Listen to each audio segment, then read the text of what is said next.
Welcome students. आइए हम लोग फिजिक्स सेक्शन का आपके पेपर का सलूशन देखते हैं, जिसमें टोटल 30 क्वेश्चंस हैं। आउट ऑफ 30 फर्स्ट 20 क्वेश्चंस जो हैं वो सिंगल करेक्ट हैं एंड रिमेनिंग 10 क्वेश्चन लास्ट जो है वो इंटीजर वैल्यू क्वेश्चंस हैं। ठीक है, तो चलिए क्वेश्चन नंबर 1 से स्टार्ट करते हैं। Question number 1 is saying vector p plus vector q is a unit vector along x-axis. If vector p is I cap minus j cap plus k cap, then what is the value of vector q? तो question 1 में दिया गया है कि p plus q क्या है, एक unit vector है एक्स एक्सिस के अलोंग। p प्लस q किसके बराबर है, I कैप के बराबर है। ठीक है, और P दे दिया गया है कितना है, I cap minus j cap plus के कैप। तो Q वेक्टर बड़े आराम से निकल आएगा, ज़्यादा टेंशन वाला क्वेश्चन नहीं है, बहुत ही इजी क्वेश्चन अपने हिसाब में है। I कैंसिल हो जाएगा, इसको उधर लेके जाओ तो Q तुम्हारे पास आ जाएगा J cap minus K cap and option B is correct. Option B यही दिया हुआ है, ये करेक्ट है। क्वेश्चन नंबर 2, क्वेश्चन नंबर 2 कह रहा है vector B is 3i cap plus 4j cap. Vector B दिया हुआ है 3i cap plus 4j cap और वेक्टर ए दिया हुआ है i cap minus j cap. ये दो इंफॉर्मेशन दिए हुए हैं, हमें बताना है the vector having same magnitude as magnitude of B and parallel to vector A. मतलब हमें इसके मैग्नीट्यूड के बराबर और इसके डायरेक्शन में वेक्टर चाहिए। मतलब सी वेक्टर अगर लिखता हूं तो वो क्या होना चाहिए, magnitude of vector B into direction of vector A cap. ठीक है, तो वेक्टर बी का मैग्नीट्यूड आप अगर निकालते हैं तो क्या आ जाएगा, यहां से वेक्टर बी का मैग्नीट्यूड √9 प्लस 16, 3 स्क्वायर 9 हुआ 16, 25। मतलब वेक्टर बी का मैग्नीट्यूड आ गया 5। और ए कैप अगर लिखा जाए तो ए कैप हमारे पास क्या आ जाएगा, i cap minus j cap divided by its magnitude. तो 1 प्लस 1 आ जाएगा -1 का स्क्वायर, 1 स्क्वायर माइनस 1 का स्क्वायर। हमारा ये आ गया क्या, i cap minus j cap by √2। रख देते वैल्यू, हमारा आंसर आ गया 5 by √2 i cap minus j cap. Option A, option A यही दिया हुआ है। ये भी हो गया हमारा कंप्लीट। इसके बाद नेक्स्ट क्वेश्चन आते हैं, क्वेश्चन 3।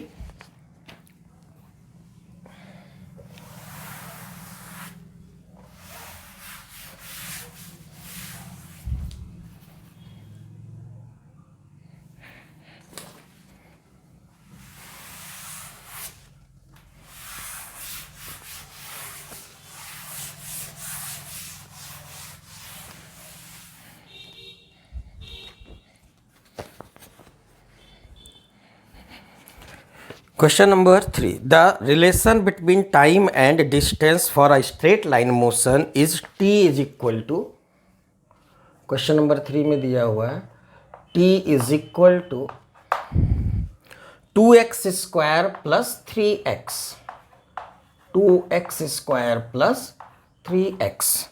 आपको बताना है speed at x equal to 2। तो हम ये जानते हैं dt बाई डी एक्स अगर लिख दे तो वो 1 बाई वी हो जाएगा। नहीं, dx by D T V होता है, तो dt बाई डी एक्स को 1 बाई वी लिख सकते हैं। स्ट्रेट लाइन मोशन है, हम स्पीड के टर्म में उसको लिख सकते हैं। तो इसको एक काम करते हैं, differentiate with respect to x। हाँ, differentiate with respect to time भी कर सकते हो, differentiate with respect to time भी कर सकते हो, तो थोड़ा सा बड़ा पड़ेगा। और अगर हम x के रेस्पेक्ट में करते तो ये डिफरेंशिएशन थोड़ा आसान है, dt by D x plus x square का डेरिवेटिव क्या आ जाएगा, 2x, तो 2 इंटू 2 4x, x का डेरिवेटिव 1, तो ये आ गया 3। ये लिखा हुआ 1 बाई वी, 4x प्लस 3, तो हमें v निकालना है, v की वैल्यू आ गई 1/4x प्लस 3। अब मुझे किस x पे निकालना है, x इक्वल टू 2 पे, तो रख देते हैं 1/4 इंटू 2 प्लस 3, तो रिजल्ट हमारे पास क्या आ जाएगा, 8 plus 3 11, 1/11 metre per second. Answer हमारे पास डी, ऑप्शन डी, इसका ऑप्शन डी है। ठीक है। क्वेश्चन नंबर 4, क्वेश्चन नंबर 4 में कह रहा है particle moves in Y X plane as shown in figure, at which position the direction of average velocity and instantaneous velocity are same। तो अगर हमें पाथ दिया हो, हमें पता है कि एवरेज वेलोसिटी जो होता है वो डिस्प्लेसमेंट के डायरेक्शन में होता है ना, किसी इंटरवल में, और जो इंस्टेंटेनियस वेलोसिटी होता है वो पाथ पे टेंजेंट ड्रॉ करते उसके अलॉन्ग होता है। ये चीज़ें हम लोग अच्छे से क्लास में किए हुए हैं, इस टाइप के क्वेश्चंस को भी उठाए हुए हैं। तो अगर मेरे पास पाथ ये दिया हुआ है ऐसा कुछ,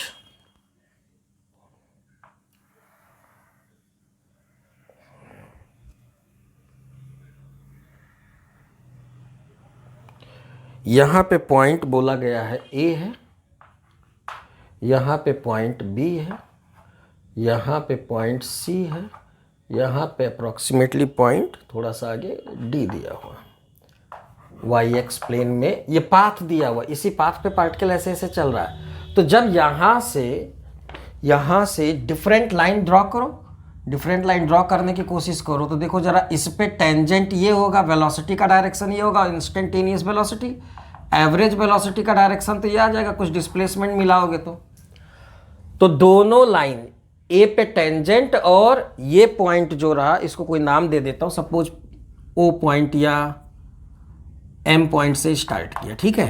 तो एम और ए को मिलाने वाला लाइन ए पे टेंजेंट का डायरेक्शन टेंजेंट नहीं बन रहा है, तो इसका मतलब यहां तो हो नहीं सकता, ये तो नहीं पॉसिबल है।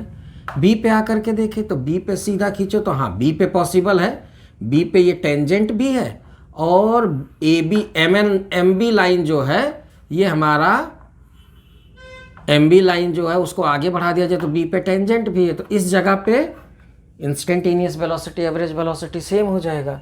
अच्छा, सी पे टेंजेंट ऐसा बनेगा और ऐसे लेकर के आओ तो ये भी नहीं बनने वाला, लेकिन डी पॉइंट पे आओ तो फिर से बन जाएगा क्या, फिर से डी पॉइंट पे एम डी लाइन और डी पॉइंट पे टेंजेंट दोनों मैच कर रहे हैं।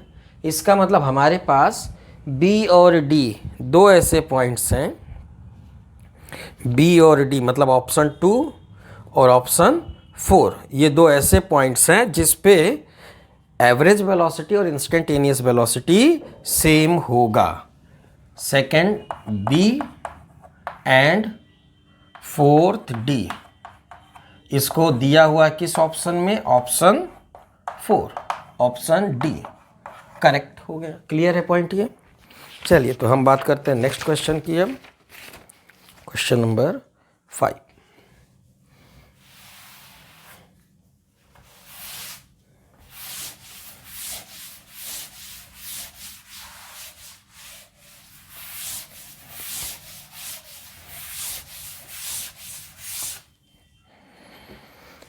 A stone is dropped from a rising balloon at a height 76 meter above the ground.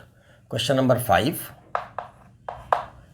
76 metre height पे एक स्टोन ड्रॉप किया गया है राइजिंग बैलून से।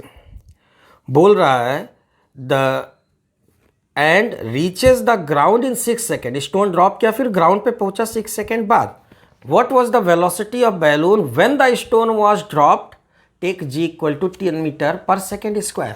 तो बात समझना, बैलून से अगर स्टोन को ड्रॉप किया गया है, बैलून से अगर स्टोन को ड्रॉप किया गया है तो जिस भी इंस्टेंट पे ड्रॉप किया गया होगा उस इंस्टेंट पे ग्राउंड से जो भी हाइट है वो तो बैलून का भी होगा। हाँ, बैलून की जो वेलोसिटी होगी वही वेलोसिटी स्टोन को मिलती है, ये बात हम जानते हैं। अगर मूविंग ऑब्जेक्ट से कोई पार्टिकल डिटैच होता है तो जो मूविंग ऑब्जेक्ट की वेलोसिटी होती है वही डिटैच पार्टिकल का वेलोसिटी हो जाता है। लेकिन मोशन अंडर ग्रेविटी हो जाता है तो वेलोसिटी ऊपर होगा कि नीचे होगा, चलो इसको अभी बाद में देखा जाएगा, आंसर आएगा तो उसमें आ ही जाएगा। लेकिन ये पता है कि इसके पास g आएगा, और जब ये ग्राउंड पे पहुंचेगा, चाहे ऊपर से लौट के आए और चाहे नीचे की तरफ आ रहा होता बैलून, वैसे बोला है राइजिंग है तो अपवर्ड होना चाहिए, लेकिन ठीक है ऑप्शन में अपवर्ड डाउनवर्ड दोनों पूछा तो हम अभी ये काम नहीं करते हैं। तो नेट डिस्प्लेसमेंट इसका डाउनवर्ड डायरेक्शन में उसको बोल देंगे -76 मीटर, और एक्सेलरेशन g के बराबर है डाउनवर्ड, एक्सेलरेशन g के बराबर है तो ये भी डाउनवर्ड ही है, तो -10 मीटर पर सेकेंड स्क्वायर। और यहाँ पे u मान लिया स्पीड रहा जब ये छूटा है, उसी स्पीड से ये वाला भी चल रहा होगा। अब डायरेक्शन क्या होगा वो भी ऑप्शन में, क्योंकि s = ut + ½ at² vector equation है तो u तो अपने आप सॉल्व होकर डायरेक्शन के साथ आएगा। तो चलिए पुट किया जाए। हाँ, बोला है जब इसको यहाँ से छोड़ा गया तो ये 6 सेकेंड पे आके यहाँ पे गिर रहा है, तो लिखते हैं कौन सा equation, s = ut + ½ at² for the stone, है ना, फॉर स्टोन के लिए ही लगाएंगे। स्टोन मोशन अंडर ग्रेविटी कर रहा, अंडर कांस्टेंट एक्सेलरेशन, तो -76 मीटर u × 6 1/2 -10 × 36 आ जाएगा। तो ये तो हो जाएगा 18, ये हुआ 180, और इसको 6 से डिवाइड भी कर सकते हैं। चलिए रखे रहते हैं अभी, u × 6 ये आ जाएगा हमारे पास 180 - 76 = 6u। तो u की वैल्यू कितनी आ जाएगी हमारे पास, 6 से डिवाइड कर दो तो 30 माइनस 2 मिनट, ये तो डेसिमल में आएगा हमें लग रहा है। हाँ ठीक है, हाँ फ्रैक्शन में दिया हो तो फ्रैक्शन जैसा ही फिर बनाना पड़ेगा, कोई बात नहीं। तो 6 से डिवाइड करने से पहले इसको सब्ट्रैक्ट ही कर लो। 180 - 76 कितना आ जाएगा, 4 और 7 0, 180 - 76 104 = 6u। तो u की वैल्यू क्या आ गई, 104/6 मीन्स 52/3 मीटर पर सेकेंड। अच्छा, सॉल्व किया है तो u पॉजिटिव आया है, तो इसका मतलब u कैसा आया है, पॉजिटिव है, इसका मतलब अपवर्ड होगा क्या।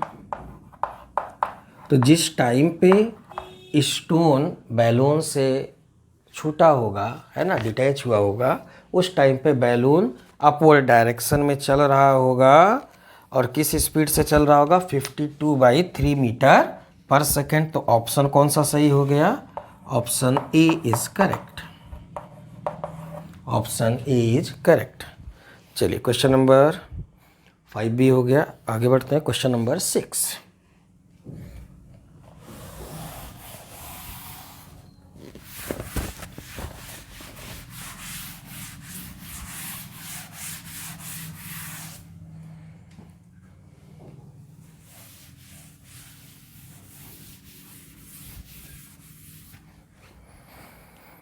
Resultant of two forces, one double the other in magnitude, एक अगर f मैग्नीट्यूड का है तो दूसरा 2f का है, और रिजल्टेंट बोला है is perpendicular to the smaller of the two forces, मतलब f जो होगा उससे परपेंडिकुलर हो गया, तो angle between the two forces हमें फाइंड आउट करना। क्वेश्चन नंबर 6 बोला है रिजल्टेंट वेक्टर स्मॉलर फोर्स से परपेंडिकुलर, मतलब इधर की तरफ अगर f लग रहा है तो ये हमारे पास 2f मैग्नीट्यूड का हो जाएगा,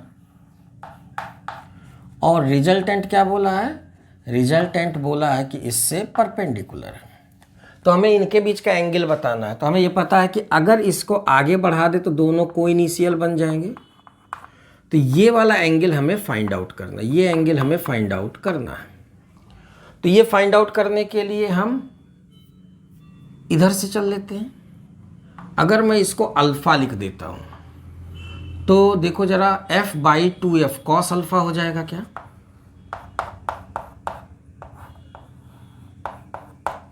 मतलब ये आ गया 1/2, तो अल्फा आ गया 60 डिग्री। अगर मेरे पास अल्फा 60 डिग्री आया तो बताना जरा थीटा क्या होगा? 180 माइनस अल्फा होगा क्या? 180 माइनस अल्फा, मतलब आंसर हमारे पास क्या आ जाएगा? 120 degree. Option A is correct. ये ऑप्शन में दिया हुआ है। क्वेश्चन नंबर 7 बोल रहा है, car accelerate from rest at constant rate for first 10 second and covers distance x. It covers distance y in next 10 second at the same acceleration, which of the following is true? तो ये तो हम Galileo का जो law of odd number वही use कर ले भाई। रेस्ट से स्टार्ट हुआ है अंडर कांस्टेंट एक्सेलरेशन, और जो डिस्टेंसेस दिए हैं वो इक्वल टाइम में दिए, कंजिक्यूटिव इक्वल टाइम में। पहले t=0 से t=10 सेकेंड में दिया हुआ है, फिर दूसरा दिया हुआ है t=10 से लेके t=20 सेकेंड में। तो दोनों इंटरवल्स बराबर हैं, और u0 ए कांस्टेंट हो तो हमें ये पता है कि distances travels in equal consecutive equal intervals of time is in odd number ratio. ये गैलीलियो का लॉ ही था नहीं? तो हम लोग x/y क्या लिख सकते हैं? x/y will be equal to 1/3, तो y will be equal to 3x। देखा जाए आंसर कोई है, y equal to 3x, option B.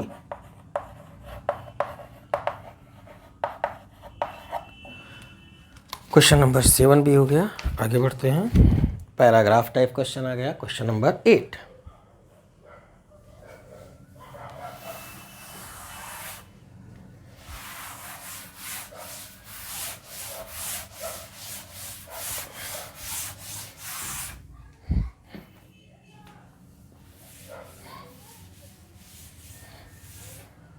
हम लोग देखते हैं क्वेश्चन नंबर 8 और 9 के लिए दिया हुआ है। 2 balls A and B are thrown with same speed u from the top of high building. Ball A is thrown vertically upward and ball B is thrown vertically downward.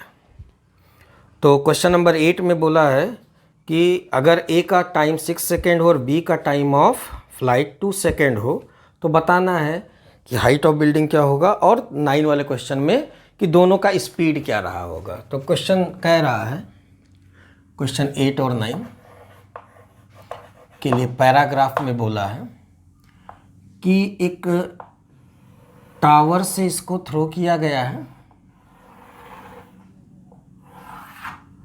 एक tower से जिसका height हमें find out करना है क्या होगा। एक particle को ऊपर की तरफ थ्रो किया गया जिसको बोला गया ए, तो ऊपर जाएगा और फाइनली यहाँ पे आके गिरेगा। तो इसका टाइम ऑफ फ्लाइट दे दिया है कितना, 6 सेकेंड। और बी को नीचे की तरफ थ्रो किया गया है। अच्छा, दोनों का थ्रो स्पीड सेम दिया हुआ है। अच्छा, दोनों के पास नीचे की तरफ एक्सेलरेशन होगा 10 मीटर पर सेकेंड स्क्वायर। इसके पास भी नीचे की तरफ ही होगा 10 मीटर पर सेकेंड स्क्वायर। और फाइनली ये यहाँ पे कितने टाइम बाद आके गिर रहा है, वो टाइम दिया है 2 सेकेंड। ये ए रहा, ये बी रहा। तो हमें हाइट ऑफ बिल्डिंग और स्पीड ऑफ बॉल्स या पार्टिकल्स फाइंड आउट करना है।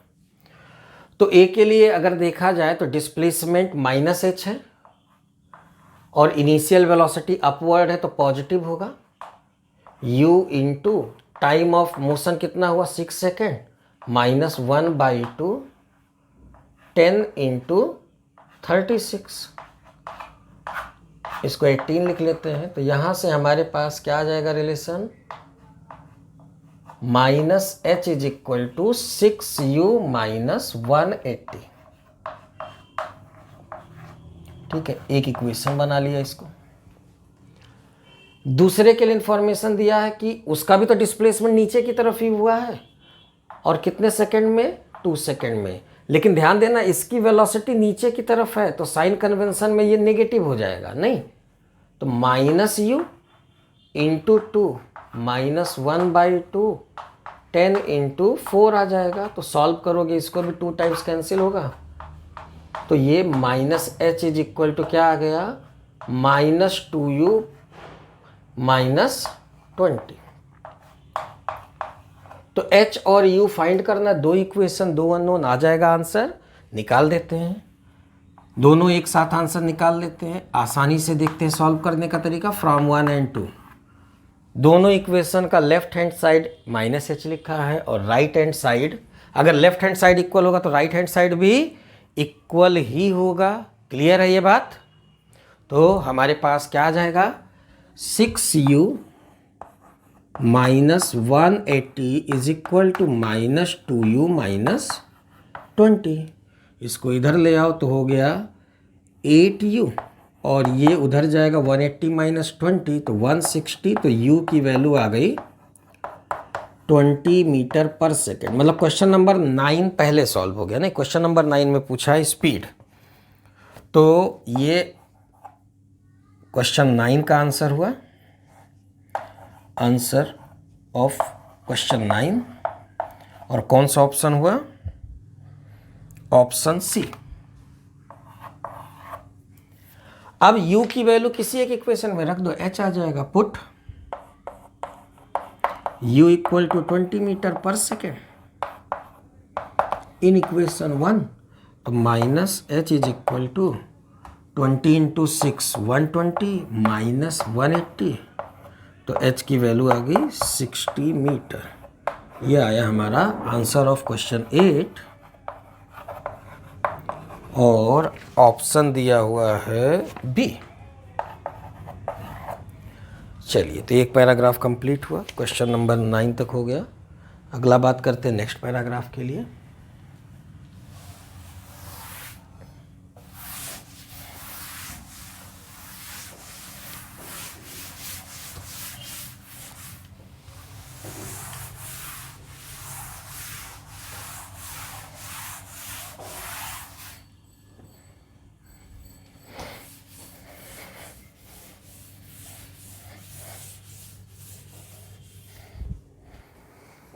Next question for 2 paragraphs, question number 10 and 11।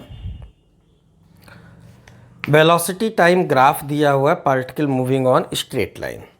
Velocity time graph,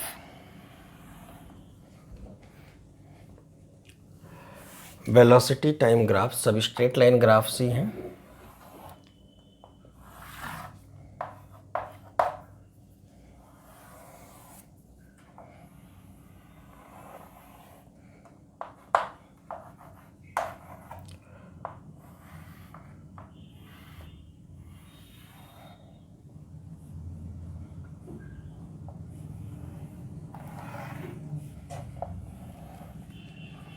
इनके पॉइंट्स दिए हुए हैं 0, 10, वेलोसिटी मीटर पर सेकेंड में है, टाइम सेकेंड में है। इसके करेस्पॉन्डिंग टाइम दिया हुआ है 2 सेकेंड, इसके करेस्पॉन्डिंग 4 सेकेंड, इसके करेस्पॉन्डिंग 6 सेकेंड, और ये रहा हमारे पास 8 सेकेंड। टोटल 8 सेकेंड तक के लिए, और ये दिया है -20 मीटर पर सेकेंड। तो पूछा है पहला part, identify the interval in which magnitude of rate of change of velocity, मतलब एक्सेलरेशन का मैग्नीट्यूड मैक्सिमम किस टाइम इंटरवल के लिए है। तो देखो एक्सेलरेशन हमारे पास 3 जगह है, एक ये है, एक ये वाला रीजन है, और एक ये वाला रीजन है, नहीं। तो अगर 0 से 2 सेकेंड के लिए एक्सेलरेशन देखो तो क्या आएगा, इस टाइम इंटरवल के लिए 0 से 2 सेकेंड के लिए अगर एक्सेलरेशन देखते हो तो हमारे पास आ जाएगा पॉजिटिव 10/2। 5 नहीं, और 2 से 4 सेकेंड के लिए देखोगे तो एक्सेलरेशन कांस्टेंट है, तो ये तो हो गया 0। अब अगर 4 से 6 सेकेंड के लिए देखा जाए तो एक्सेलरेशन यहाँ भी कांस्टेंट है, यहाँ तो वेलोसिटी कांस्टेंट था, स्लोप 0 था, एक्सेलरेशन 0। यहाँ पे देखा जाए तो a3 जो आएगा वो आएगा तो नेगेटिव, और स्लोप क्या हो जाएगा, यहाँ से अगर देखा जाए तो कहीं भी लाइन ले लिया जाए, इसी लाइन को ले लो, या यहाँ से यहाँ तक का चेंज कितना हुआ वेलोसिटी में, -20 और 10, -30 का चेंज हुआ, और कितने समय में चेंज हुआ है, 2 सेकेंड में, तो ये आया -15 मीटर पर सेकेंड स्क्वायर।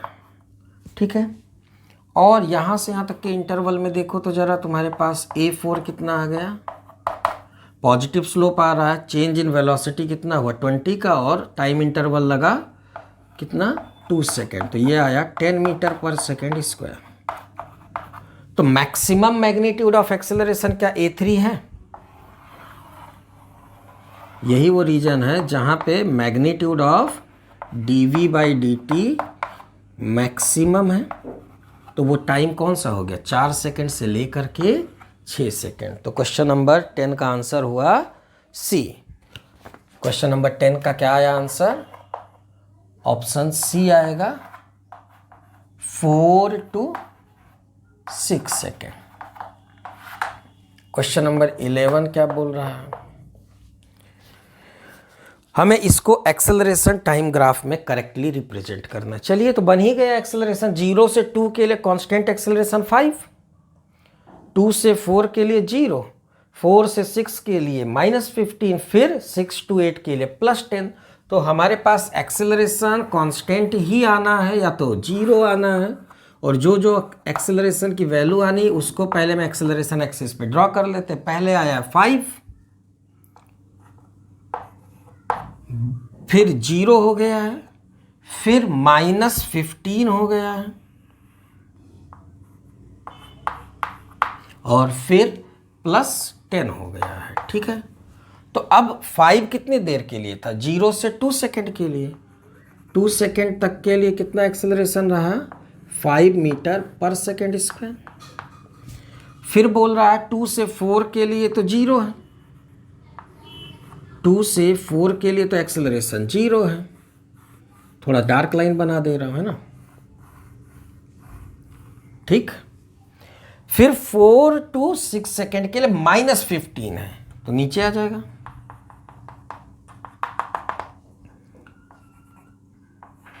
कितना एक्सेलरेशन, -15। ठीक, फिर 6 से 8 सेकेंड के लिए +10 दिया हुआ है, नहीं पॉजिटिव आया है, तो 6 से 8 सेकेंड के लिए अगर हम आए तो हमारे पास क्या आ जाएगा, +10 आ जाएगा। ऐसा ग्राफ देख लिया जाए तो ऑप्शन बी में है, ऑप्शन बी में है, तो ये वाला दिया हुआ है। कौन सा आंसर हो गया इसका, 11 का ऑप्शन बी इज करेक्ट। चलिए, क्वेश्चन नंबर 11 तक हो गया।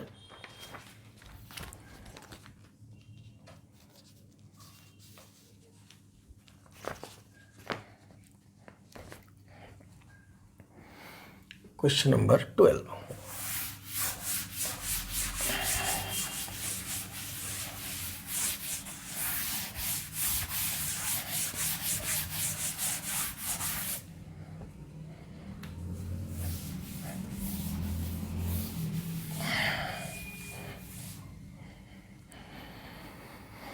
water fountain on ground sprinkles water all around it.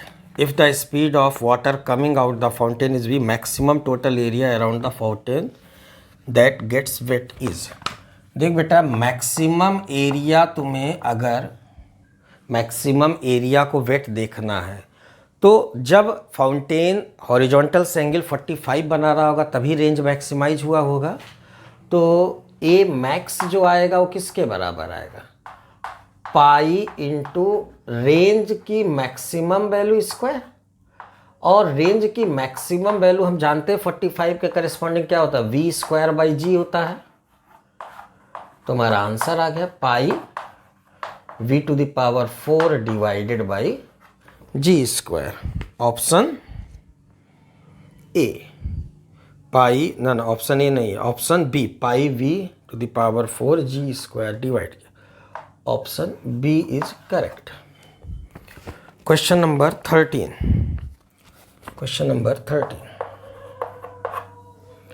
Path followed by two projectile are in shown, consider the following statement. देखो बेटा, पाथ अगर देखा जाए तो दो प्रोजेक्टाइल्स हैं और दोनों का मैक्सिमम हाइट सेम है। दोनों का मैक्सिमम हाइट सेम दिया हुआ है, तो ऑब्वियस सी बात है कि y कंपोनेंट ऑफ वेलोसिटी दोनों का सेम आएगा। नहीं, अगर मैं बात करूं तो यहां से क्या दिख रहा है, since h directly proportional to u y square, इसका मतलब अगर h सेम है तो u y 1 will be equal to u y 2, और अगर ये सेम हो गया तो थर्ड ऑप्शन में दिया टाइम, सेकेंड ऑप्शन में भी दिया है both A and B reach ground simultaneously. सही बात है, क्योंकि टाइम ऑफ फ्लाइट, इसका मतलब ये हमारे पास ये सेम है, तो इसका मतलब time of flight 1 will be equal to time of flight 2 as this also is directly proportional to y component of velocity. इसका मतलब स्टेटमेंट 2 तो करेक्ट हो गया, सेकेंड स्टेटमेंट करेक्ट हो गया, एक हो गया, पहले देख लेते हैं, एक स्टेटमेंट हो गया।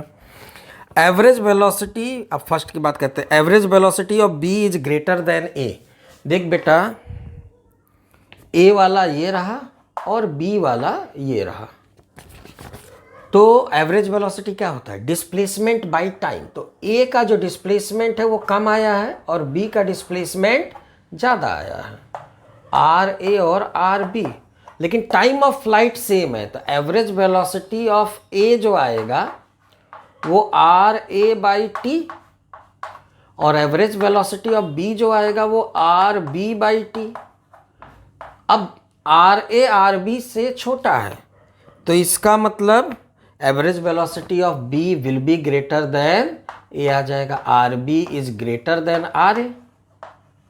टाइम ऑफ फ्लाइट उधर से प्रूफ ही हो गया सेम है, तो average velocity of B will be greater than average velocity of A. तो फर्स्ट स्टेटमेंट भी करेक्ट हुआ। थर्ड स्टेटमेंट करेक्ट नहीं हो सकता, क्योंकि पहले सेकेंड ऑप्शन करेक्ट हो गया, सेकेंड स्टेटमेंट, तो उसका तो कंट्राडिक्टरी पार्ट है। अब fourth option, maximum separation between them during the projectile is mn। एक बात बताओ बेटा, अगर हम कह रहे हैं रेंज ज़्यादा है तो इसका मतलब u x of B into t बनेगा और u x of A into t बनेगा। तो u x B u x A से ज़्यादा है, तो जितना देर तक के लिए ये रिलेटिव सेपरेशन अगर देखा जाए, जितना देर तक के लिए हॉरिजॉन्टल डायरेक्शन में जितना देर तक के लिए चलने को मिलेगा उतना मैक्सिमम सेपरेशन बनता जाएगा, क्योंकि वाई डायरेक्शन से तो कोई सेपरेशन बनना नहीं है।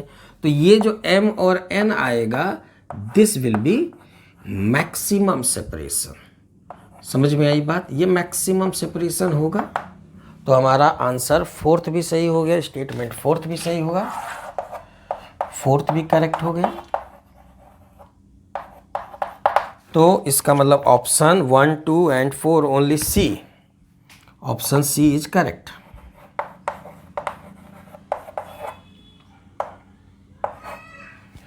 चलिए क्वेश्चन नंबर 13 हो गया। Question number 14। Question number 14, at the top of trajectory of projectile direction of its velocity and acceleration are. देखो बेटा, यही डिस्कस कर देता हूँ क्वेश्चन नंबर 14 भी। जब प्रोजेक्टाइल के टॉप पे बात करोगे तो हमें ये पता है कि टॉप पे y कंपोनेंट ऑफ वेलोसिटी 0 हो जाता है और केवल क्या रहता है, vx रहता है, और वो भी ux के बराबर। अच्छा, वेलोसिटी तो यही रह गया और एक्सेलरेशन डाउनवर्ड, g तो रहेगा, तो ये परपेंडिकुलर होगा। तो इसका मतलब option C is correct. Question number 14 का आंसर सी हो गया। चलिए जल्दी से नोट कर लीजिए, आते हैं क्वेश्चन नंबर 15 पे।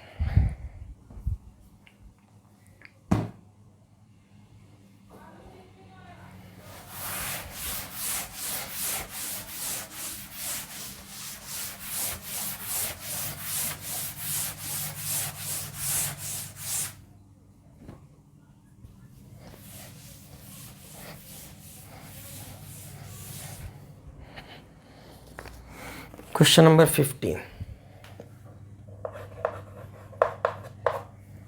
The distance between two moving particles at any instant is a. If b be their relative velocity and v1 and v2 are the component of v along and perpendicular to a, find the time when they are closest to each other. देख बेटा, एक particle suppose हमारे पास, मैं नाम ले लेता हूँ, कोई ए है और दूसरा है बी. कह रहा रिलेटिव वेलोसिटी, अगर एक रिलेटिव वेलोसिटी मतलब एक के रेस्पेक्ट में दूसरे का, तो ये तो रेस्ट पे आ गया. मान लिया बी के रेस्पेक्ट में बात करते हैं, ठीक है, इन फ्रेम ऑफ बी. तो इसका जो रिलेटिव वेलोसिटी आया है वो कितना है, velocity of A with respect to B, ये बी दिया हुआ है. और क्वेश्चन में कह रहा है कि इस v का एलॉन्ग, इनके बीच का सेपरेशन a है, ए बी का सेपरेशन a दिया हुआ है. तो एलॉन्ग a कंपोनेंट दिया हुआ है v1 और परपेंडिकुलर टू a दिया हुआ इसी v का कंपोनेंट, रिलेटिव वेलोसिटी का कंपोनेंट v2. तो पूछा है कि कब इनके बीच का सेपरेशन क्लोजेस्ट होगा. तो हम ये जानते हैं, अच्छी तरीके से पढ़े हैं, कि अगर कोई पॉइंट रेस्ट पे है और कोई पॉइंट स्ट्रेट लाइन पे मूव कर रहा है, तो सेपरेशन मिनिमम कब होता है, जब मूविंग पॉइंट बी से ड्रॉ किए गए परपेंडिकुलर पे आके पहुंचेगा. ए जब यहाँ पहुंचेगा तभी ये मिनिमम सेपरेशन होगा. तो अगर मिनिमम सेपरेशन पूछता तो भी निकाल सकते थे. अब ये मान लिया कि सपोज हमारे पास एन पॉइंट है या सी पॉइंट, कुछ भी ले लेता हूँ, सी पॉइंट ले लेता हूँ, ठीक है. तो जब ए यहाँ पे पहुँचेगा तो सेपरेशन मिनिमम होगा. अच्छा, ए यहाँ से यहाँ तक जाने में ए सी डिस्टेंस चलेगा, तो टाइम निकालना है ना. और किस स्पीड से चलेगा, वी स्पीड से चलेगा. तो डिस्टेंस डिवाइडेड बाय स्पीड, ये एक इक्वेशन बना लेते हैं. और दूसरा हम देखते हैं ए सी का ए बी के टर्म में रिलेशन, अगर इसको मैं थीटा बोल देता हूँ तो बताना जरा, A C perpendicular divided by hypotenuse, sine theta हो जाएगा. अच्छा, साइन थीटा हुआ, दूसरी तरफ से साइन थीटा कहाँ से है, तो ये कंपोनेंट भी तो दिया, ये थीटा है तो ये 90 माइनस थीटा, तो ये थीटा हो जाएगा. और साइन थीटा इस ट्रायंगल से देखो तो क्या आ जाएगा, v1 डिवाइडेड बाय v हो जाएगा क्या. एंड साइन थीटा किसके बराबर है, v1 बाई v. तो इसका मतलब ए सी इक्वल टू क्या आ जाएगा, A C is equal to A v1 by v, put in 1, answer आ गया. ए सी की जगह a v1 और divided by v into V आएगा, तो v square, A v1 by v square, option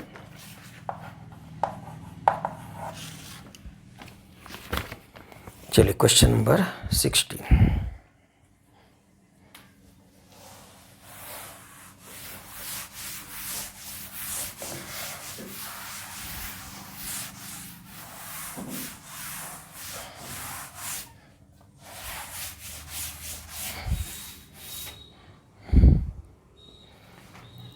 A projectile is fired with a velocity v at right angle to the slope of inclination theta with the horizontal. देखो inclination यहाँ theta दे दिया है,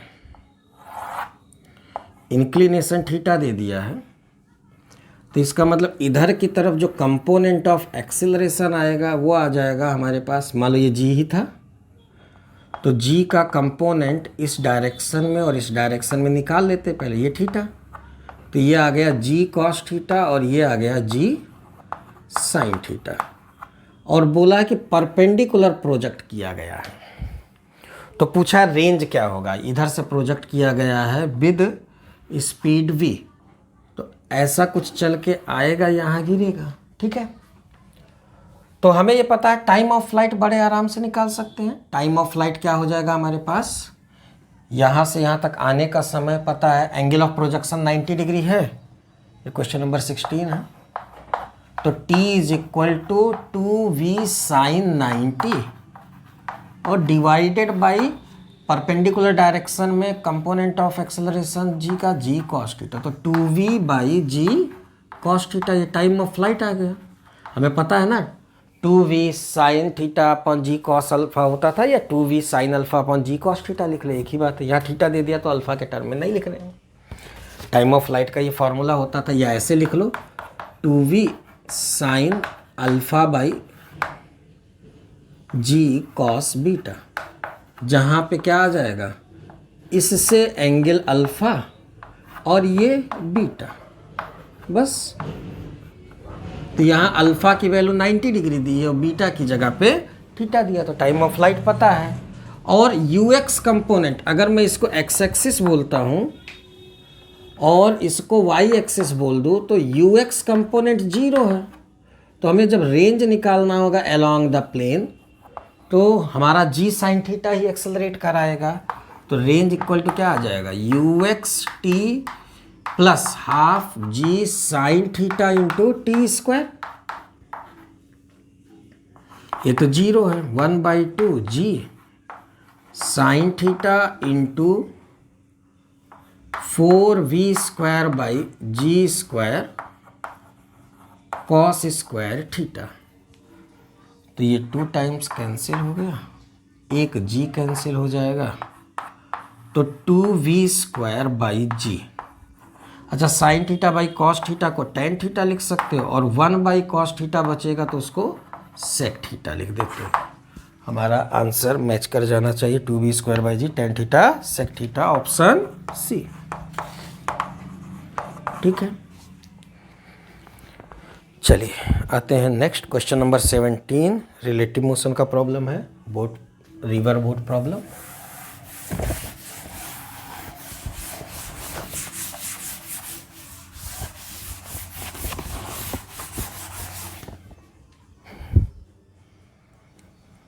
question number 17 कह रहा है boat has speed 5 km per hour in still water, crosses river 1 km long along the shortest possible path in 15 minute, velocity of water in kilometer per hour। देखो हमारे पास ये पता है, अगर शॉर्टेस्ट पाथ के अलॉन्ग टाइम क्रॉस करने का लिखना हो, टी क्रॉस करने का अलॉन्ग शॉर्टेस्ट पाथ, तो हमें फार्मूला पता है बड़े आराम से, u square minus v square, जहाँ पे u क्या होता था, बोट की velocity in frame of river, और v होता था रिवर फ्लो। ये फॉर शॉर्टेस्ट पाथ। सिंपल ऐसे ही तो हो जाता था कि हम लोग, मान लो ये रिवर फ्लो कर रहा है, हमें ऐसे जाना है, सीधा ऐसे जाना है, तो इधर वाला वेलोसिटी u बन जाता था और ये v, तो नेट वेलोसिटी क्या आ जाता था हमारे पास, under root of u square minus, और इसी वेलोसिटी से ये d डिस्टेंस का ट्रेवलिंग करता था क्रॉस करने के लिए, तो time d by under root of u square minus v square. Time बोल रहा है 1 किलोमीटर और 15 मिनट, मतलब 1 डिवाइडेड बाई 15 मिनट का मतलब 15 डिवाइडेड बाई 60 लिख सकते हैं। और d कितना दिया हुआ है, अच्छा टाइम दिया 15 मिनट, सॉरी टाइम दिया 15 मिनट, तो 15 डिवाइडेड बाई 60, और किलोमीटर 1 अंडर रूट ऑफ, हमें निकालना है रिवर फ्लो, तो ये आ गया, u दिया है 5, तो ये 25 माइनस वी स्क्वायर, तो ये आ जाएगा हमारे पास 4, that means cross multiply square करके कर लो तो आ गया 16, वी स्क्वायर आया 9, वी आ जाएगा 3 किलोमीटर पर आवर। जो भी ऑप्शन है ऑप्शन डी। Question number 18।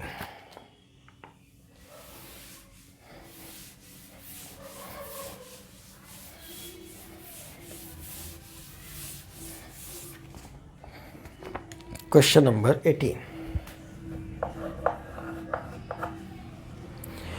दिया हुआ है, point P is moving with constant speed 10 metre per second such that its velocity vector always maintains as angle 60 degree with line OP as shown in figure. O is a fixed point in space. The initial distance is 100 meter OP का, तो time after which P reach O, मतलब ये velocity of approach का problem हो गया।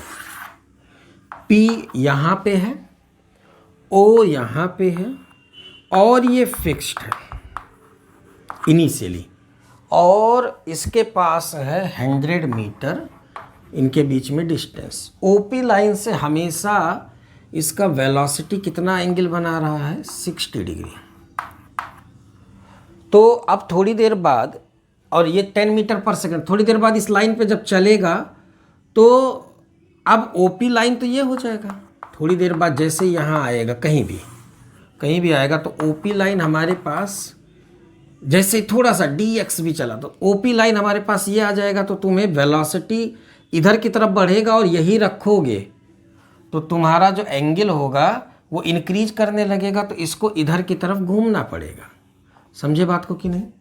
तो effectively फिर इधर की तरफ चलेगा तो और एंगल बढ़ेगा, फिर और घूमेगा, तो हमारा ऐसा पाथ ना हो करके हमारा पाथ कुछ वही ट्रायंगल वाले प्रॉब्लम जो होते थे, कुछ ऐसा कर्व फॉलो करेगा।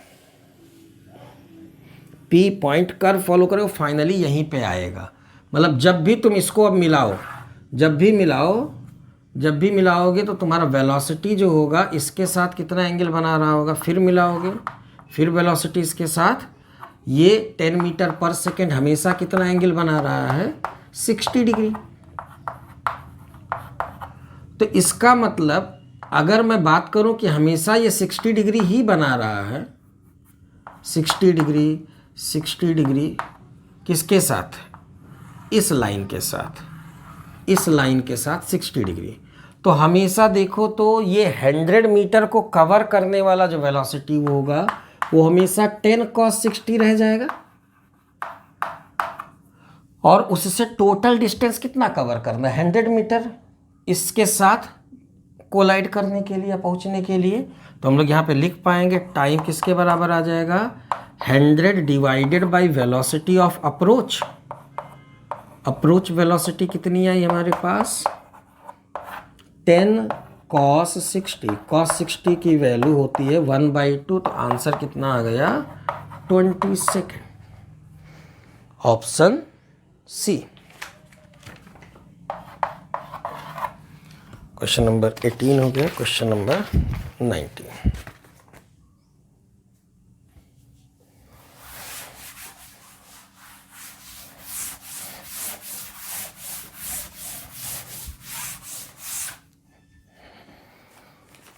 Question number 19.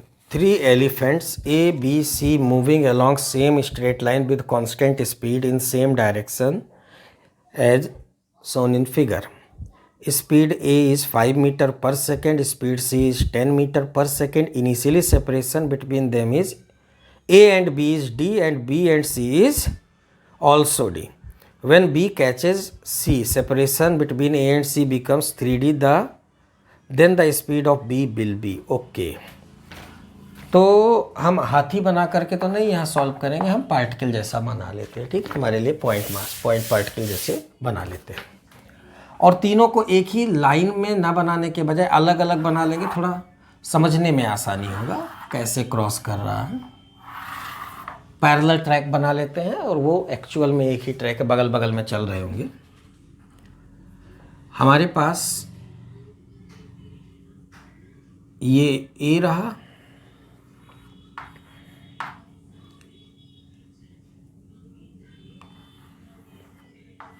ये बी रहा, 2 पे बना लेते हैं, चलेगा। 2 पे बना लेते हैं, और बी को उधर पहुंचा दिए और सी को इधर पहुंचा दिए, थोड़ा सा आसानी रहेगा। ये सेपरेशन भी डी है और ये सेपरेशन भी डी है। इसका वेलोसिटी u है जो हमें निकालना है, इसका बोला है 10 मीटर पर सेकेंड है, और इसका इसी डायरेक्शन में 5 मीटर पर सेकेंड है। ये t = 0 पे अर्थ फ्रेम का डायग्राम हो गया। अब c जब b को क्रॉस करेगा तब इनके बीच का सेपरेशन 3D हो जाएगा। मतलब C दोनों में कॉमन है तो C के फ्रेम में चले जाते हैं। ये तो अर्थ फ्रेम हो गया, ये अर्थ फ्रेम में है, इन फ्रेम ऑफ अर्थ। अब अगर मैं C के फ्रेम में आ जाता हूं, इन फ्रेम ऑफ C, तो देखो हमारे पास C तो आ गया रेस्ट पे, ठीक है, और B जो इससे D डिस्टेंस पे था, इसके पास इसकी वेलोसिटी इसको पलट के जब मिलेगी, ये कैंसिल होगा, पलट करके इसको मिलेगा, तो इसका बचेगा क्या, अगर इसको क्रॉस करना तो U माइनस 10, और A के पास इधर की तरफ 5 है, और ये वाला 10 जब पलट के मिलेगा तो 10 ज़्यादा होगा, तो 10 माइनस 5 इधर की तरफ कितना आ जाएगा, 5 मीटर पर सेकेंड, और ये आ जाएगा रेस्ट में। अब B को इसको क्रॉस करना है कितना डिस्टेंस चलने के बाद, D, तो इसका मतलब B जब इसको क्रॉस करेगा तो टाइम कितना आ जाएगा, D बाई U माइनस 10। इसी टाइम पे A जो रहा हमारे पास, A कहीं D डिस्टेंस इधर, क्योंकि इनके बीच का सेपरेशन अभी 2D है, C तो रेस्ट पे है, सेपरेशन कितना बनाना है उस टाइम पे A और C के बीच का 3D। इसका मतलब A कितना चल लिया, A इस डायरेक्शन में कितना चल चुका होगा इसी समय में, इस टाइम पे D के बराबर। तो यहाँ से D इक्वल टू क्या लिख सकते हैं, 5 इंटू T लिख सकते हैं क्या, टाइम तो वही लगेगा, तो इधर से हम लोग क्या लिख सकते हैं, D will be equal to 5 into T, और T यहाँ से ला के वैल्यू पुट कर देते हैं, 5 D बाई U माइनस 10, ये कैंसिल हुआ, U minus 10 is equal to 5, तो U की वैल्यू क्या आ गई, 15 मीटर पर सेकेंड। हाथी वाला प्रॉब्लम कंप्लीट हुआ, ऑप्शन बी करेक्ट है, ठीक है। चलिए क्वेश्चन नंबर 20 हमारा लास्ट ऑब्जेक्टिव क्वेश्चन है, उसके बाद में फिर इंटीजर वैल्यू क्वेश्चन है, न्यूमेरिकल वैल्यू क्वेश्चन है। हटाएं इसको।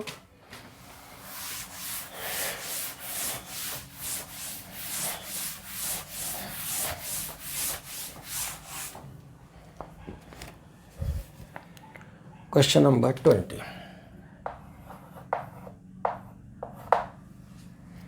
raindrops are falling vertically with velocity 10 meter per second.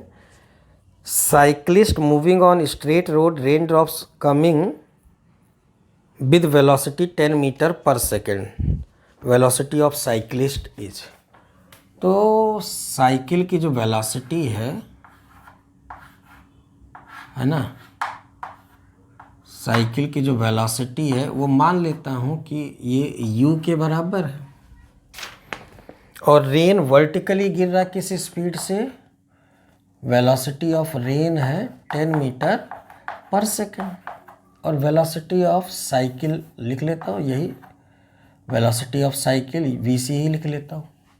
तो मैं velocity of rain with respect to cycle क्या होगा, velocity of rain minus velocity of cycle, तो 10 माइनस 10 J कैप और माइनस VC I कैप लिख सकते हैं।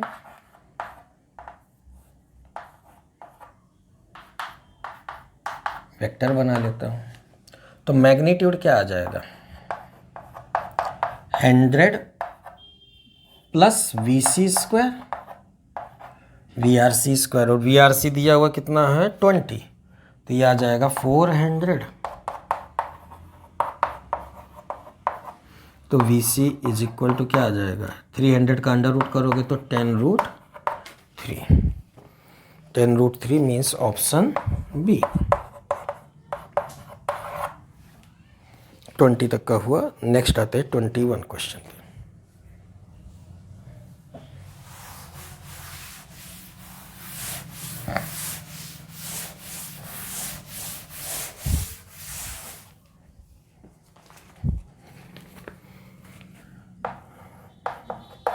Maximum horizontal range of projectile is 22 meter when it is thrown at angle 15 degree with horizontal its range is।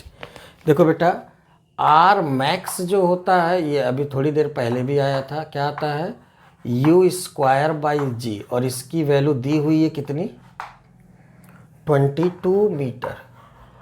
तो अब मुझे range बताना है 30 डिग्री के करेस्पॉन्डिंग, तो फार्मूला लगा लेंगे यू स्क्वायर साइन 2 थीटा, मतलब sine 2 into 30 degree divided by g, means u square by g into √3/2। Sine 60 की वैल्यू यही होती है, अच्छा नहीं 15 डिग्री दिया, सॉरी 15 डिग्री, तो साइन 30 हो जाएगा। साइन 30 की value 1/2, u square by g 22 into 1/2, answer 11 meter हो गया। 11 आंसर हो जाएगा इसका।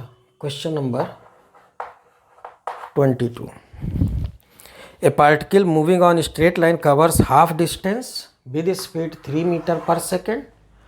आधा डिस्टेंस को किस स्पीड से कवर कर रहा है 3 मीटर पर सेकेंड से, एंड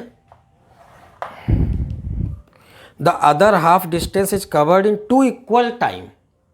मतलब यहाँ से यहाँ तक किस स्पीड से चला 4.5 से चला है, कम चला होगा 2 इक्वल टाइम में, है ना, और फिर उसके बाद में 7.5 मीटर पर सेकेंड से चल के पूरी जर्नी को कंप्लीट कर लिया। ठीक है, तो ये डिस्टेंस x, ये डिस्टेंस x, और ये टाइम बराबर है, ये टाइम और ये टाइम बराबर है। तो क्या करें, इसमें ट्रिक लगा लें, क्लास में पढ़े हैं अच्छे से। हम क्या करेंगे, इसको एक वेलोसिटी से रिप्लेस कर ले, इक्वल टाइम वाला केस इसमें लगा लो। तो इक्वल टाइम वाला केस यहाँ क्या बन जाएगा, एवरेज, इसका एवरेज ऑफ 2 का क्या बन जाएगा 4.5 प्लस 7.5, v1 प्लस v2/2 करेंगे तो यह आ जाएगा हमारे पास 6 metre per second, 12 divided by 2। और एवरेज ऑफ 1 तो वही रहेगा क्योंकि उसी वेलोसिटी से चला है 3 मीटर, ये रिप्लेसमेंट हुआ। अब इक्वल डिस्टेंस वाला केस लगा लोगे, नहीं, अब इक्वल डिस्टेंस वाला रिजल्ट लगा देंगे तो क्या आ जाएगा हमारे पास, एवरेज वेलोसिटी जो आ जाएगा 2 into v1 v2 divided by v1 plus v2, तो 2 इंटू 18/9 मीन्स आंसर आ गया 4 मीटर पर सेकेंड। तो आंसर क्या हो गया इसका 4.0। ठीक है, question number 23,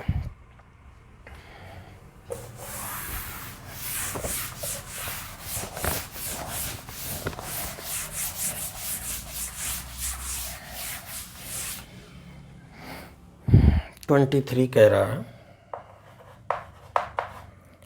A cross B का मैग्नीट्यूड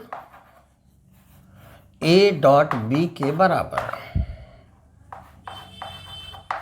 A डॉट B लिख लो या A डॉट B के मैग्नीट्यूड के बराबर है। तो इसका मैग्नीट्यूड हुआ AB साइन थीटा और इसका मैग्नीट्यूड हुआ AB कॉस थीटा, कैंसिल हुआ तो tan थीटा 1 के बराबर आ जाएगा। ये पूछा था, tan थीटा की वैल्यू पूछी है, 1 आंसर हो गया। 24, दो वेक्टर दिए हुए हैं, उनके सम और उनके डिफरेंस का डॉट प्रोडक्ट बताना है।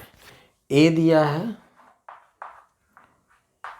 9i minus 7j plus 5k, और B दिया हुआ है 3i minus 2j minus 6k।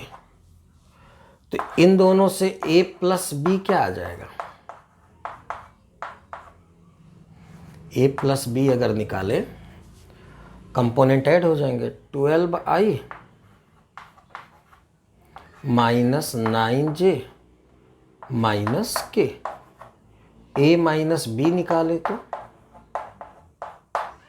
9 minus 3 6i minus 7 plus 2 minus 5j, 5 plus 6 11k। अब इन दोनों का डॉट प्रोडक्ट निकालना है, तो A plus B dot A minus B, component multiply करो, 72 प्लस 45 माइनस 11, तो इसको अगर सॉल्व किया जाए तो 9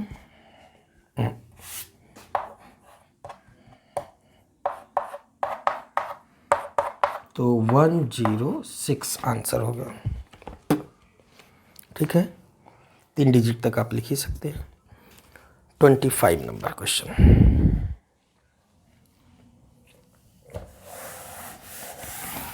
यही 106 इसका 24 का आंसर हो जाएगा।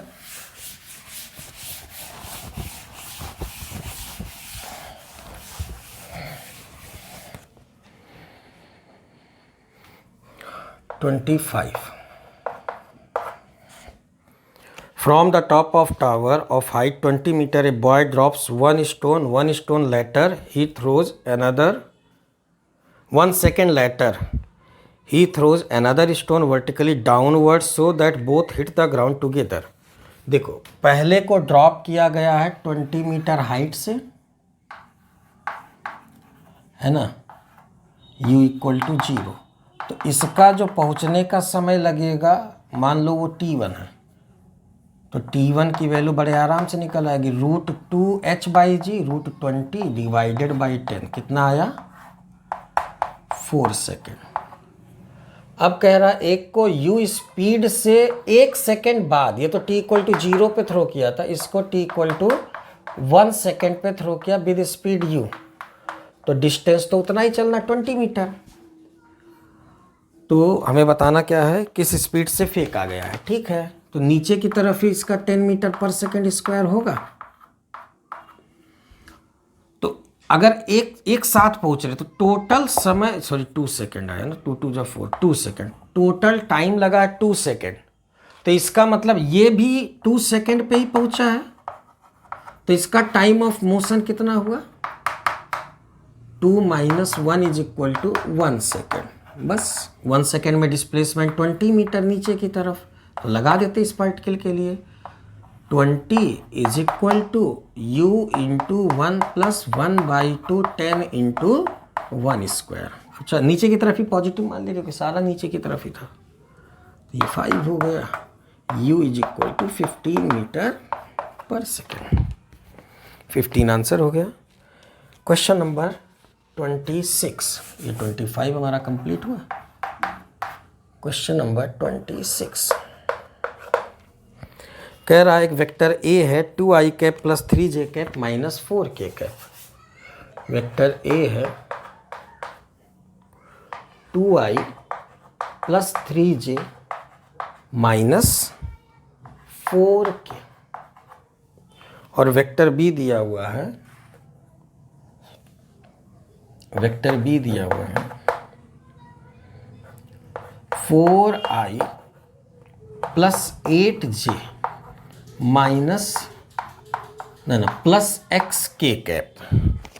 बोल रहा है component of b along a is 0। दिया हुआ है component of b along a equal to 0। इसका मतलब क्या बोल सकते हैं, b is perpendicular to a, b cos 90 करोगे तभी 0 होगा, है ना। तो डॉट प्रोडक्ट 0 के बराबर होना चाहिए, तो therefore a dot b should be equal to 0, must be equal to 0। 8 24 minus 4x equal to 0, तो 4x इक्वल टू 32, तो x की वैल्यू आ गई 8।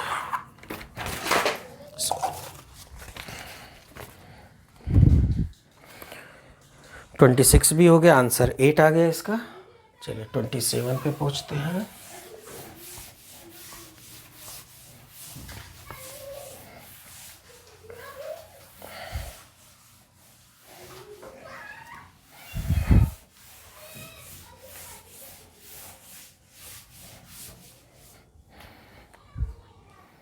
क्वेश्चन नंबर 27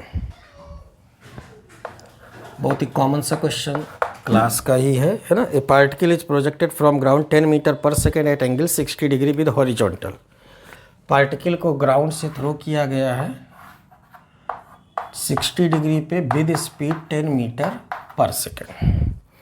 बताना है स्पीड जब velocity makes 53 degree with vertical, vertical के साथ जब ये 53 डिग्री बना रहा होगा एंगल, तब वेलोसिटी क्या होगा ये हमें बताना है। तो बेटा हॉरिजॉन्टल कंपोनेंट ऑफ वेलोसिटी तो सेम रहेगा, है ना। तो इधर आएगा v sin 53 और इधर आएगा 10 cos 60। इन दोनों को इक्वेट कर देना है। इसकी वैल्यू आ गई 5 और इसकी वैल्यू sin 53 4/5, तो हम क्या लिख लेंगे 4/5। Horizontal component of velocity constant होता है, ये चीज़ जानते हैं। तो हॉरिजॉन्टल कंपोनेंट ऑफ वेलोसिटी दोनों इंस्टेंट का इक्वेट कर देंगे, तो v की वैल्यू आई 25/4 6.25 मीटर पर सेकेंड। आंसर 6.25 हो गया। Question number 28। अच्छा, मैक्सिमम रेंज पे कई क्वेश्चन होंगे इसमें, कोई बात नहीं। Question number 28। A particle is projected from ground with speed 20 metre per second, maximum possible horizontal distance from the point of projection. तो वही आर मैक्स 45 डिग्री के करेस्पॉन्डिंग आएगा नहीं, u²/g। u की वैल्यू कितनी है 20, तो 20 का स्क्वायर 400/10, आंसर आ गया 40 मीटर। Question number 29। दो क्वेश्चन और बचे हैं।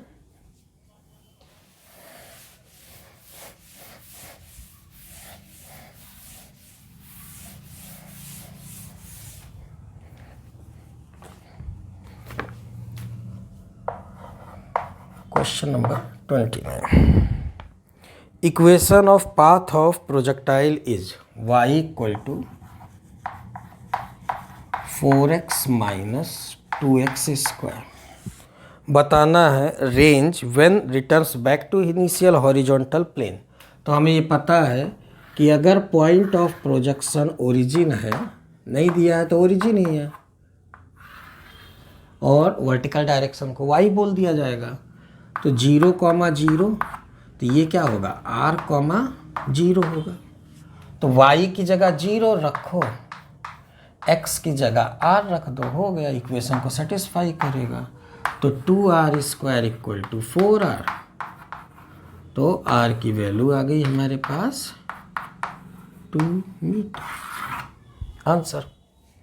ठीक है, last question of the paper, ये भी रिलेटिव का ही है। Question number 30।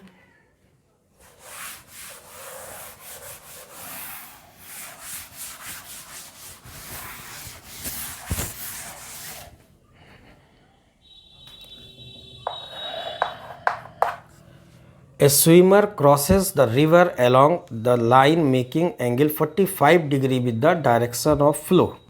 मतलब रिवर को जब ये क्रॉस कर रहा है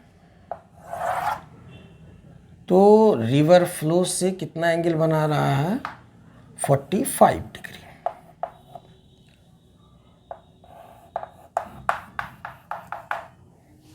रिवर फ्लो मान लिया इस डायरेक्शन में, ठीक है। तो इसका मतलब ये तो अर्थ के फ्रेम में होगा ना, ऐसा कुछ आ रहा होगा, ये हमारे पास इस पे चल रहा होगा, मैन इसी पे जा रहा होगा, मैन इसी पे जा रहा होगा, अपना बॉडी किस डायरेक्शन में रखेगा ये हमें निकालना हो सकता है। क्वेश्चन नहीं, क्वेश्चन में पूछा है, तो पूछा swimmer takes cross 6 second river 60 meter with the velocity of swimmer with respect to water n√5 है, तो n की वैल्यू बतानी है। देखो बेटा, हम मान लेते हैं कि स्विमर जो है ये नॉर्मल से थीटा एंगल बना रहा है, ठीक है, बैंक के परपेंडिकुलर से थीटा एंगल बना रहा है, और इसमें v अगर हम ऐड कर दें तो ये हमारे पास आ जाएगा velocity of swimmer with respect to ground, नहीं, या वेलोसिटी ऑफ मैन लिख देता हूँ, man with respect to ground आ जाएगा, ये v इसमें ऐड कर दिया। तो देखो जरा, velocity of man with respect to river, ये क्या आ जाएगा, u sine theta i cap, मैंने इसको x एक्सिस बोल दिया और इसको y एक्सिस बोल दिया, plus u cos theta j cap, और velocity of river with respect to ground, ये क्या है हमारे पास, v आई कैप। तो हमें ये पता है velocity of man with respect to ground अगर लिखे तो क्या आ जाएगा, इन दोनों का वेक्टर सम होना है, दिस प्लस दिस, ये u यहाँ लिख देते, क्लियर है। तो इसमें ये ऐड करोगे तो v plus u sine theta, ऐसा लिख लेता हूँ formula, velocity of man with respect to river plus river with respect to, ठीक, तो u sine theta plus v i cap और प्लस u कॉस थीटा। अब ध्यान देना, ये जो है 45 डिग्री बना रहा है, तो इसका मतलब ये और ये बराबर होना चाहिए, u cos theta by u sin theta plus v, this should be equal to tan 45, नहीं यही वाला हमारे पास आ जाएगा, 45 डिग्री एंगल बनाना चाहिए इसको, इसके साथ x एक्सिस के साथ, तो this divided by this, vertical component u cos theta divided by horizontal component u sin theta plus v, tan 45 की वैल्यू होती है 1, तो एक इक्वेशन बन गया u cos थीटा, अच्छा v दिया हुआ है, v कितना दिया हुआ है, v दिया हुआ है 5 मीटर पर सेकेंड, ठीक है, तो रख लेते हैं v की वैल्यू, तो u sin थीटा प्लस 5, एक इक्वेशन। दूसरा कह रहा है कि विड्थ जो है 60 मीटर है और क्रॉस करने में जो टाइम लगा है वो 6 सेकेंड लगा है, ये दिया है 60 मीटर, तो क्रॉस कौन कराएगा, ये वाला कंपोनेंट कराएगा, तो t क्रॉस करने का जो समय होगा वो d divided by u cos theta आ जाएगा, ये दिया 6 सेकेंड, d दिया 60 बाई u cos थीटा, तो u cos थीटा किसके बराबर आ गया हमारे पास, 10 के बराबर, ठीक है। चलिए, तो फ्रॉम 1 and 2 हम अगर रखें u cos थीटा की वैल्यू, फ्रॉम 1 and 2, तो 10 is equal to u sin theta plus 5, है ना, तो u sin थीटा किसके बराबर आ गया, ये भी 5 के बराबर ही आ गया,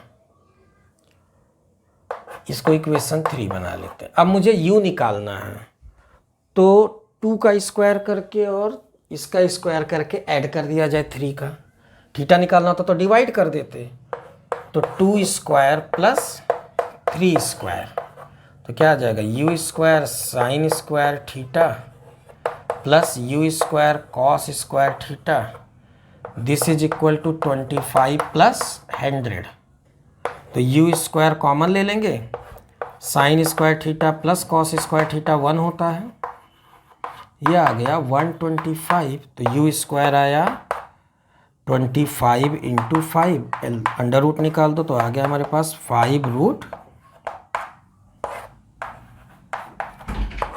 और इसको अगर n रूट 5 लिख लेते हैं तो n की वैल्यू कितनी आ गई हमारे पास, यहाँ से n की वैल्यू आ गई 5, दिस इज द आंसर। चलिए, तो हमारा ये 30 क्वेश्चन का पेपर का सलूशन कंप्लीट हुआ, आप लोग अच्छे से समझ लीजिए, थैंक यू।